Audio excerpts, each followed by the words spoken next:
close.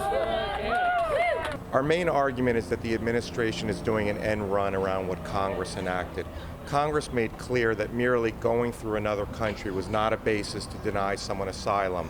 That if you wanted to take into account what a third country would do, you have to have a formal agreement with that country. The administration failed to get an agreement with Mexico and Guatemala, yet put in place this rule anyway, denying people asylum merely because they transited through another country.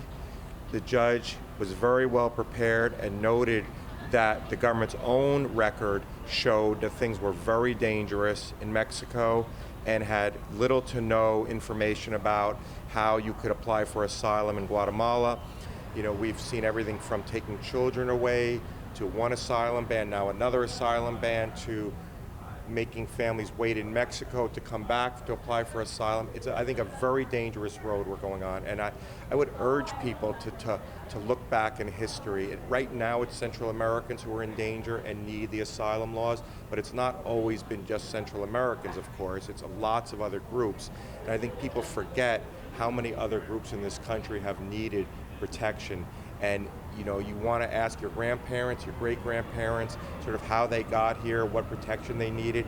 I think we're playing a very dangerous game by getting rid of asylum, and that's essentially what the administration is trying to do. If this rule were upheld, it would essentially be the end of asylum at the southern border. My grandparents were immigrants, so I feel that if it weren't for immigration, I wouldn't even exist. So I have a moral obligation to be here. And as a Jewish person, I have to say never again. And as a U.S. citizen, I have to welcome everyone like this Statue of Liberty does.